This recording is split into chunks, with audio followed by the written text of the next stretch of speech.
And it just took me way, way, way too long to realize, no. Nobody wears one hat in this business. Nobody.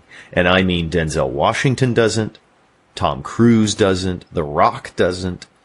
They're either producing or maybe doing some script writing or, whoever and whatever it might be. But nobody is a one-trick pony. And it took me a little too long to get out of that sort of myopia of just, tunnel vision. And once I did, I really did limber up and become more malleable and say, okay, you can do this, you can do this. Art is fluid. Hey there, my name is Nathan Agan. This is The Working Actor's Journey, bringing you in-depth conversations with actors that have been working professionally for decades. Today we have a bit of a different episode. It's a great chat with an actor who happens to host another podcast about working actors that I think you'd really enjoy. I've come across a number of other fantastic acting-related podcasts out there, all taking different approaches, and I want to share those with you. I know I could just mention the title and say, go listen, but I felt like I wanted to do more, to find out more of the story behind it, who's involved, and share that with you too. See, I'm doing this podcast, The Working Actor's Journey, because I love hearing the story. So that's what this episode is about as well. And of course, as these hosts are connecting with and talking to lots of other folks in the industry, they are exposed to a lot of great information. So that's what I want to tap into as well with this kind of episode. What have they heard over and over and over? What keeps coming up? What has the host learned about acting or the journey since they started their podcast? What are their favorite moments? Think of this chat as a quick look at the kinds of things you'll hear more of in these other shows. So today, you're going to hear a conversation with Paden Fallis, who is an actor, director, writer, and producer. Paden hosts the podcast In and Out of the Arena, and it's an atypical interview show. He creates a kind of round-table discussion with working actors out there, people from all over the country, actors with credits on Broadway, network TV, indie films, voiceover, and everything in between. It's a weekly topic-driven show, so each episode focuses on a different issue actors face. On Paden's show, they've talked about what's the first thing you do when offered a role, transitioning from rehearsal to performance, the public shaming of actor Jeffrey Owens working at Trader Joe's, and professional jealousy, just to name a few topics.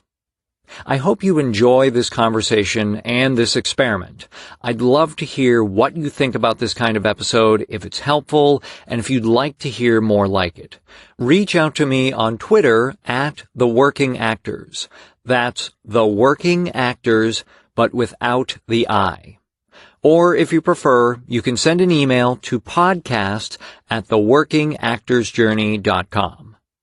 Quick mention, especially if this is your first time to the podcast, go grab the guide 12 Top Acting Tips from Season 1. I've put this together from the over 19 hours of content from Season 1 of The Working Actor's Journey, and it contains great quotes and ideas from all the guests about pursuing an acting career. You can grab your free copy at workingactorsjourney.com/sign up. So go get that right now. That link is also in the show notes and episode description. Check out these fantastic acting tips at workingactorsjourney.com/sign up. Now, in Paden's journey, he has filmed 2 of his own screenplays and performed his first play around the country. As he has said about his career, plays, one-man shows, musicals, film, television, commercials, voiceovers, I've done some of it all. Definitely sounds like the actor's journey to me. I really enjoyed connecting with Paden, and it's clear we have a similar goal, to share what these wonderful actors have learned over a lifetime of working.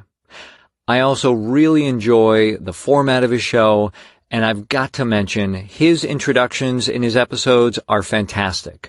I feel like I'm listening to a piece on NPR. He's clearly a great writer in addition to all his other skills. So here we go with a look behind the podcast, in and out of the arena. Please enjoy my chat with its host, Paden Fallis.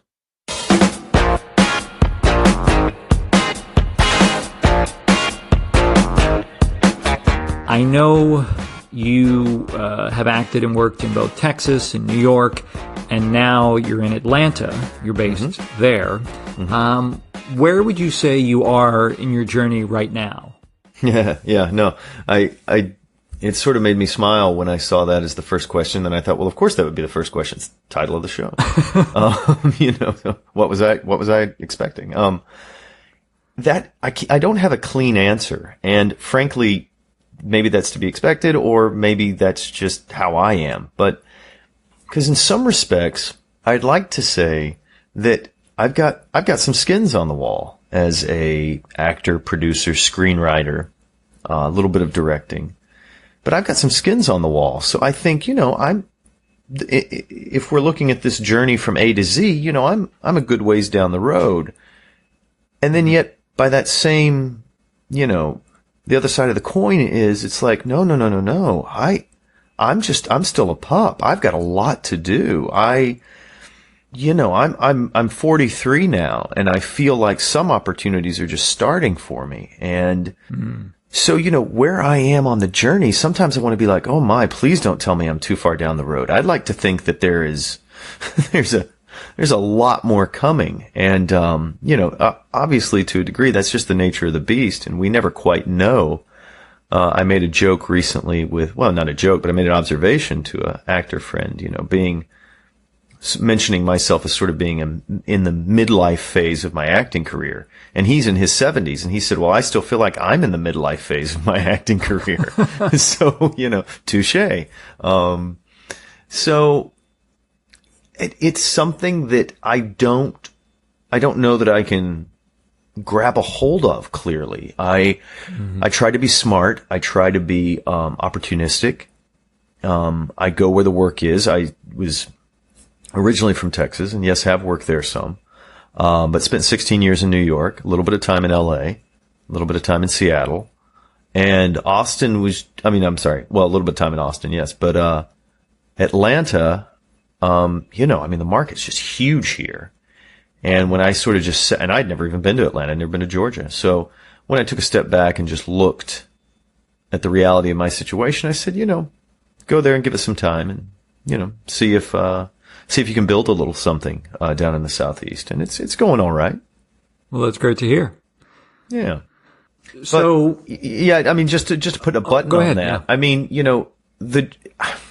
think it's just the nature of talking about a journey. I think, you can't, it's like the forest for the trees. You don't ever quite know where you are. At least me in my sort of existential headspace. So, Sure. Not a clean answer, but. No, I appreciate the vagueness, because that's, or the complexity of the creative life, the creative path is not clean. It is not straight line from A to B. Well, and and it's also that when I sort of sat with that question and just thought about it, I thought, I want to stand up for myself and the work I've done. And yet in reality, I also want to be like, no. This is just, tip of the iceberg here. My mid 40s could be rich with work, and then I find out, you were just barely getting into the journey. So, sure.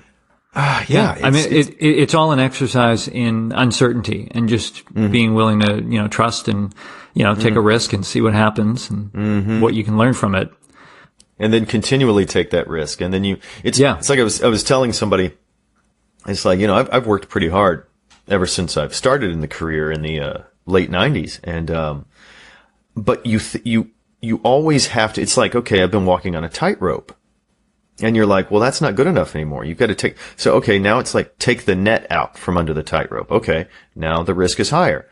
Well, then after a few months or a few years, you're like, okay, put a pit of alligators underneath you. Okay. Now the risk is greater. Okay. Now put a moat of fire with the pit of, it's just like you're always, risk is relative at a certain point. I feel like there's a lot of times in my career that I have to look at it and say, get out or double down. Almost like you're at a, card table or something. So. Yeah.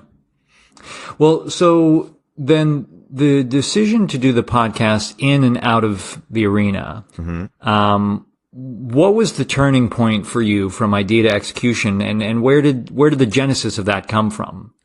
I've always really appreciated talking to actors a generation older than me.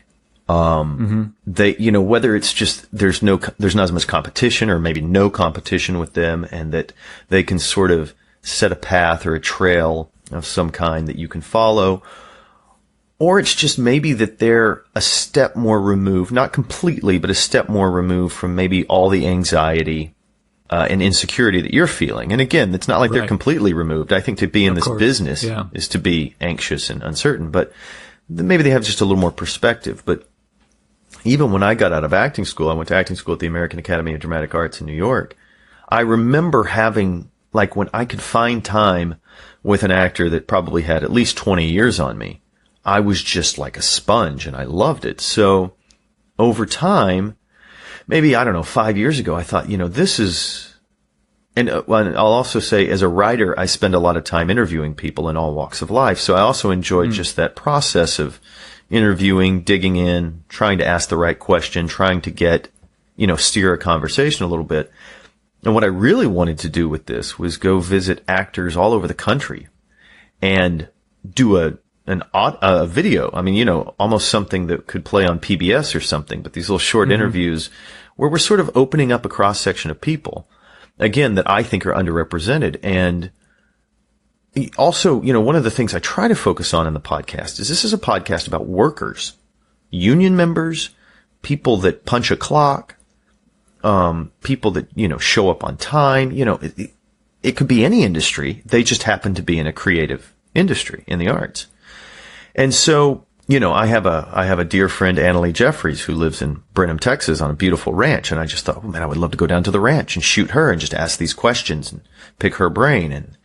And she's worked on Broadway and film and TV, regional theater. Bob Elliott is an actor in Kansas City. I would love to go on the lake with him and fish and, ask him the questions there. And then my buddy Gary Sloan, who lives off the Delaware in Pennsylvania. But then that was fairly impractical. I certainly didn't have the budget to hop around the country and do this, and nobody was commissioning me to do it. So the podcasts seemed to make sense. And admittedly, I was not a guy that listened to a lot of podcasts. I mean, I did a little bit, but I wasn't really a junkie. And I thought, well, you know what? This is an opportunity to, at the very least, scratch this itch for me, which, at the start, you got to do it for you. But then, really, like I said, the words I come back to are illuminate and reveal, but illuminate and reveal these people, and also be able to hit a larger cross section, because, I have actors from Kansas City, from New York, from Dallas, LA, obviously, Atlanta. So, and I reached out to actors in London and Montreal. So, it offered me the opportunity to talk to these people people who I've always loved talking to. That's really cool. I always love to hear where people kind of came up with the idea and how it gathered steam and snowballed and became, what it is. And, obviously it's still early in your podcast life, so who knows where it'll go. Yeah, right. Well, and also it's sky's the limit. Yeah. Well, let's hope so. And, also I always think I'm about 3 years too late on things. So like I said, it was like probably 5 or 6 years ago at the very least that I thought I want to do something like this, but I kept just like, but you don't have the resources to do it, you idiot. I mean, there's no, unless a lot of things fall into place. And so I don't know why. Maybe it was this past summer or earlier in the year. I thought, wait a second, just do it as a podcast. Everybody loves podcasts. Believe me, I have started and stopped numerous television series in my head. Yeah. Because you think you have you may have a great idea, but these things don't come cheap, and you figure out, am I going to make it work somehow, or is that just not on the table right now? Yeah. Well, and I will say, as a screenwriter and playwright, I will say that anytime I do workshops with students, I say, don't tell me about your ideas. I don't know what's in your head. I don't care about what's in your head. You have to make it a real thing. You have to put pen to paper and see it. You have to see the black and white, because then it becomes a thing. Then it's real. And then you have a relationship to it. But, when it stays in your head, Yeah, we're all in trouble, any of us. All right. So what are a few things you've learned about acting or the journey of acting or as a performer since starting your podcast? Yeah, sometimes I don't know if it's as much that I've learned as much as I've been reminded of, because I would say over the past 5 to 10 years of my career, I've gravitated more towards the work of as a producer and writer. And it's only been since this move to Atlanta, which I made about 1.5 years ago, that the acting's been back on the front burner. And what I realized is pretty much when I got started in New York, right around 99, 2000, was that I really had more of the mindset of a producer and less of an actor. Partly because as an actor, it's the nature of the beast. You're kind of waiting, you're hoping and waiting. Right. And that was just never in my blood. So I had sort of been gravitating more and more and not ignoring the fact that, no, you kind of got producer instincts, and I'd been writing more. So to listen to these guys come from a purely actor point of view, it's just really rich for me. There's a lot of it where I go, oh yeah, I think that, or oh yeah, I remember that instinct. So it's a wonderful way to get me back in touch with that world that is very important to me. I mean, I think that, well, I know that, we're all in fact, David DeVries, he's an actor based out of Atlanta, and he's one of the guys on the podcast. And he said we're all generalists, to a degree. And he's right, because, David DeVries, I just saw a one-person show that he directed at the Alliance Theater. And yet, he's got movie and TV credits as an actor. He works on stage as an actor. He does audio books.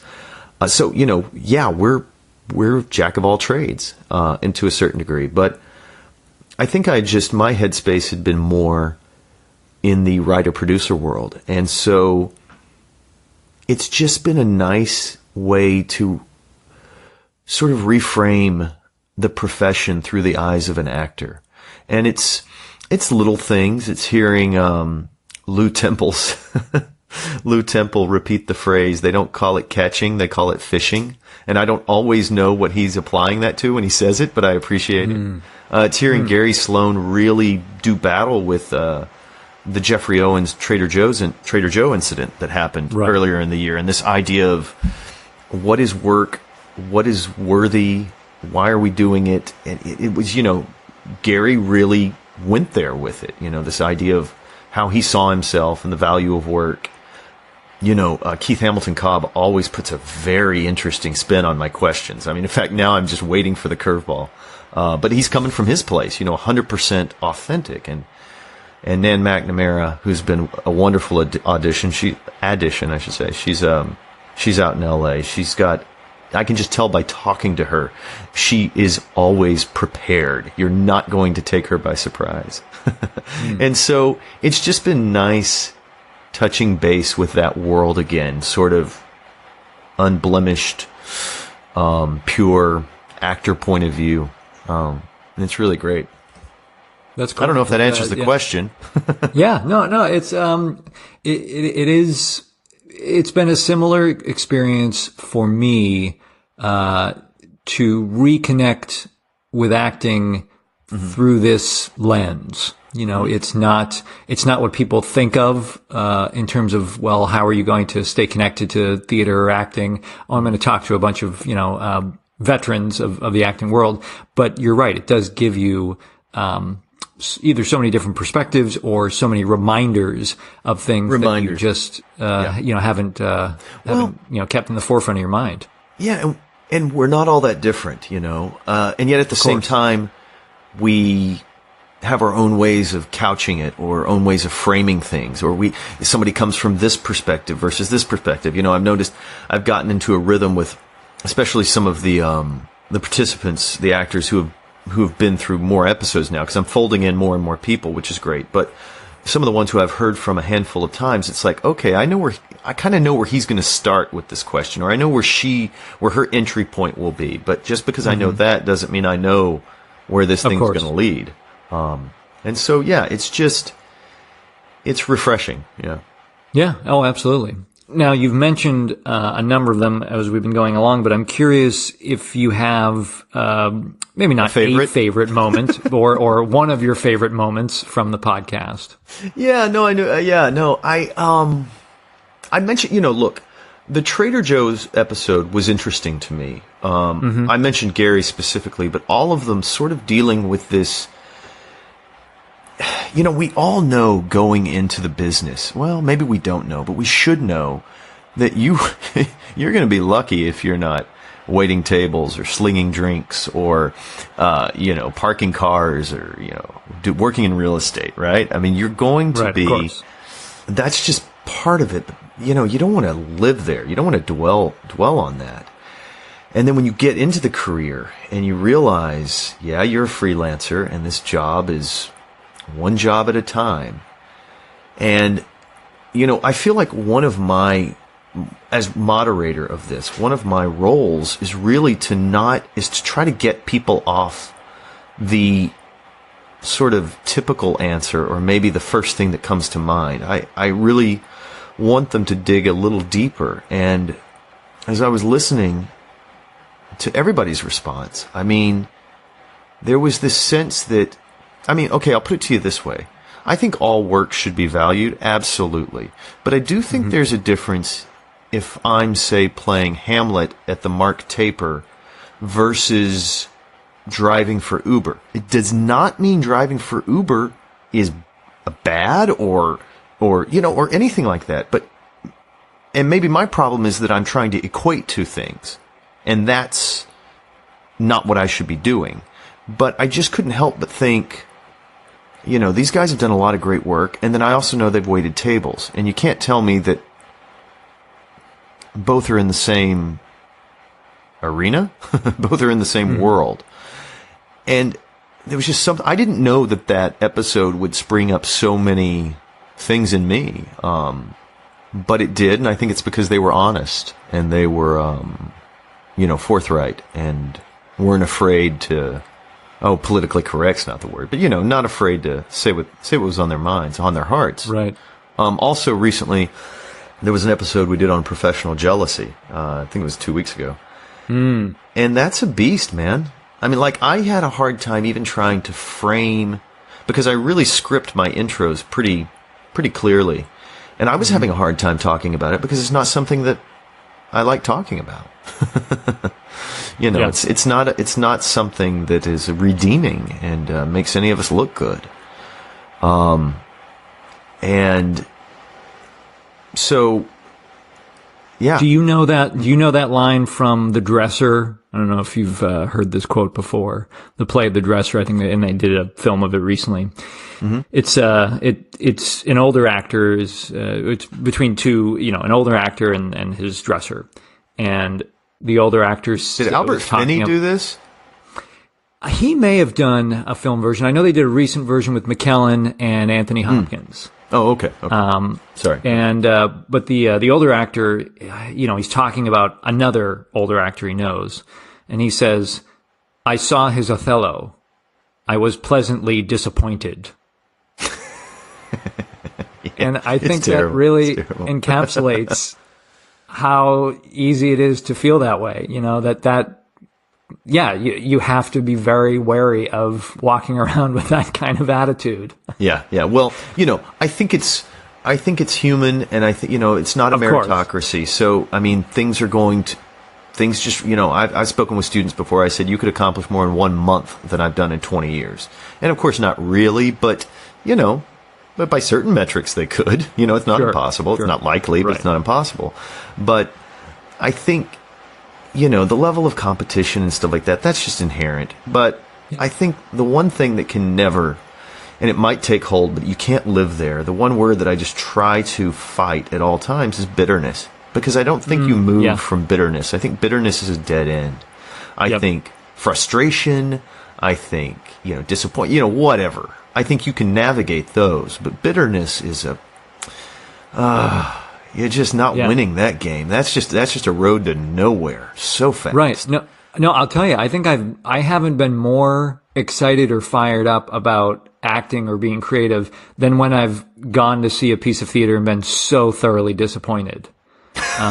I think it really does kick you, into gear of like, wait, that's what's going on? That's what's happening? Yeah, sure. I can do better than that. And Sure. you don't have to make it personal, but it definitely, reminds you that, wait a second, I have something to say and I can do something here.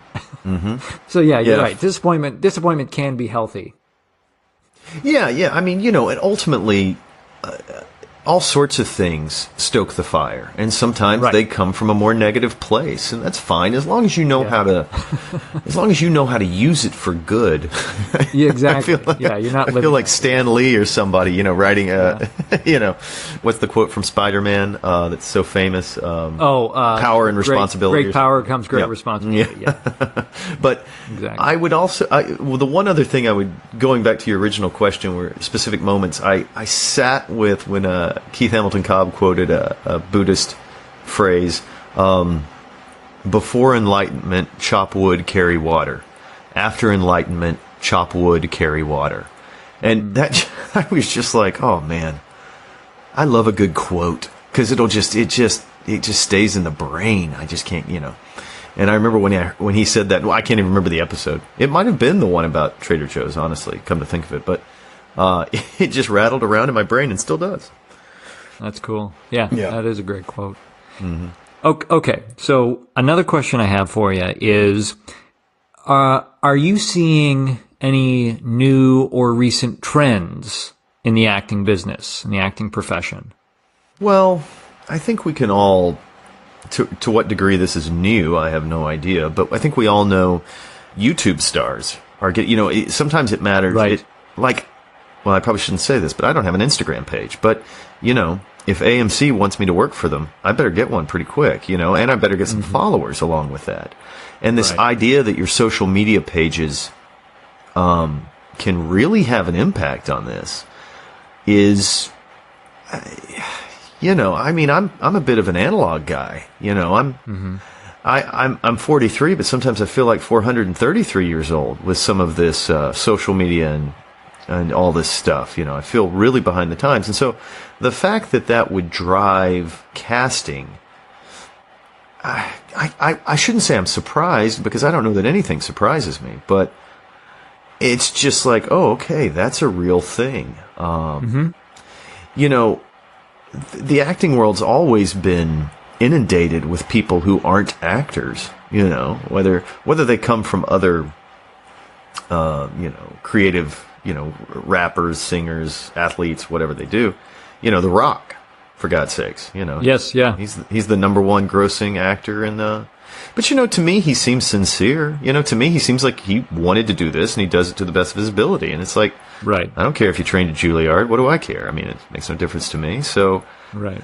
And certainly looking at it from the perspective as a business, he's a great business person. He's capitalizing on what he has.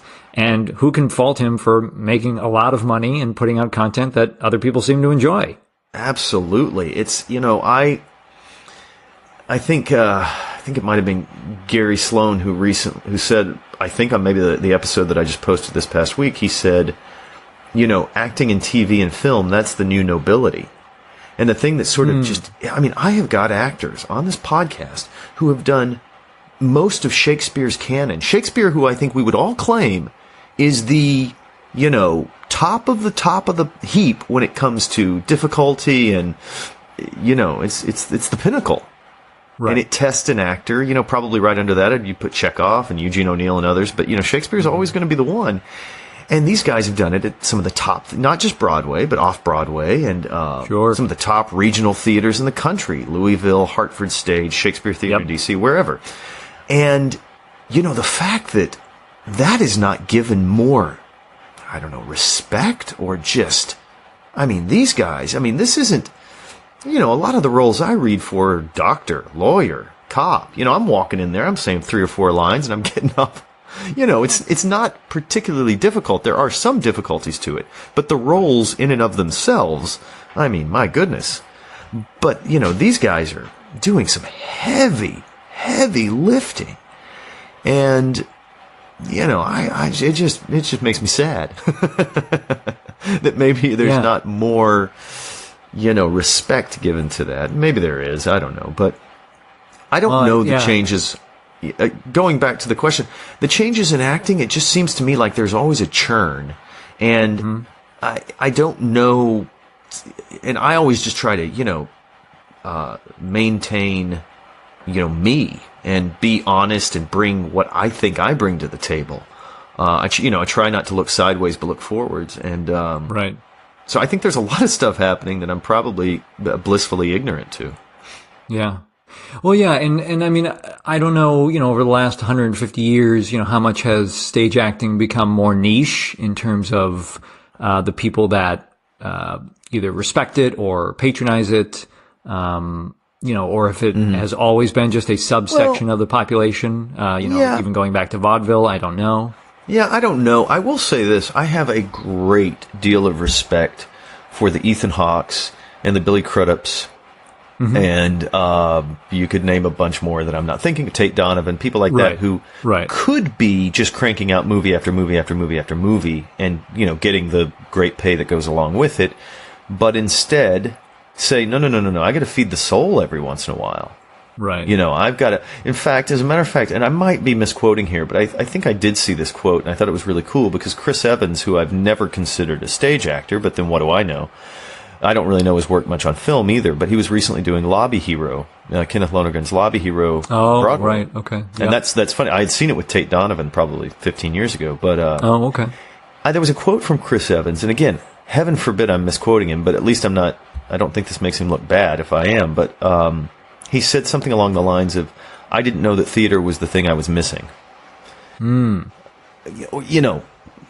I hope I'm getting this right, but I remember it making an impression because I was like, yeah, man, it's important. It's an important part of our world. And I'm always glad when I know people can be making a lot of money doing something else, that they really take the time. Bryan Cranston's on Broadway right now, in Network, and I saw him do LBJ a few years back. And so, yeah, I mean, I think, when radio came along and then when TV followed and films, I think theater, maybe, I don't know if I would say niche, but it sort of fell back. But theater's also timeless, as Arthur Miller said. Theater's timeless. It'll always be there. It's too simple. And it's unpredictable. So yeah, and what we're talking about is that balance between art and commerce. Sure. Yeah. It's now this quote I do know, even though this is probably urban legend, but to a degree. But when some smart aleck interview guy asked Michael Caine years ago what Michael Caine thought of, he said, "Have you seen Jaws 3?" And Michael Caine was in Jaws 3, and Jaws 3 is not a particularly good film, but the guy sort of snarkily asked him, "Have you ever seen Jaws 3?" And he said, "No, but I saw the house it built." Which is like, hey, buddy, not everything's a Picasso, not everything's supposed to be. Yeah, exactly. So, yeah. Okay, cool. Well, all right, just one other question I have for right now is, what's one thing you wish you had done when you began your career? Okay, I think I can give a clean answer on this. I never wanted to be decent at a few things. I wanted to be great at one thing. That was just it. I wanted to be, and it was an actor. I mean, that was the thing. I wanted to be great, and primarily stage. Because I was in New York, and I was loved the theater scene. And it just took me way, way, way too long to realize, no. Nobody wears one hat in this business. Nobody. And I mean, Denzel Washington doesn't. Tom Cruise doesn't. The Rock doesn't. They're either producing or maybe doing some script writing or whatever, whoever and whatever it might be. But nobody is a one-trick pony. And it took me a little too long to get out of that sort of myopia of just, tunnel vision. And once I did, I really did limber up and become more malleable and say, okay, you can do this, you can do this. Art is fluid, I'm focusing on one thing more than the other at certain given times. And I think that's where my instinct or where I feel like the career is pushing me. But I think that would be the thing. I think I was just too stubborn off the top. I was like, no, you're going to do it like this. This is how you're going to be known, and this is how it's going to happen. And it probably didn't hurt that the business was saying, yeah, we don't care about you. So I had to eventually, sort of embrace, just becoming more open and broad as to what my career could look like. Yeah. That's great. But it took me too long. Like I'm saying, I'm always 3 years too late. I'd be 3 years ahead of it if I would just. Or who knows? Maybe you're 3 years maybe you're 3 years early. Yeah. Now we're circling back to the journey thing. Where are we exactly? Yeah, exactly. No, I take your point. maybe good thing it didn't take you another 10 years to figure it out. Oh boy, yeah. Who knows? Who knows what I'm 10 years away from figuring out? I don't even want to think about it. All right, cool. Well, Paden, this was great. Thanks so much for taking the time. I really appreciate it. Hey guys, Nathan here one more time. If you enjoyed this episode, please remember to subscribe so you don't miss anything ahead. Be sure to visit workingactorsjourney.com for additional info and links for items mentioned in today's episode, as well as all the episodes. You can follow the show on Facebook, Twitter, Instagram, and YouTube. All the links are on our site and in the episode notes. Become a premium member and enjoy additional benefits and perks of the show starting at just $2 per month. Head over to workingactorsjourney.com/premium to join the Working Actors community. Thanks again to today's guest and to everyone that makes these episodes possible. And a special thanks to you for listening. I'm Nathan Agan, and enjoy the journey.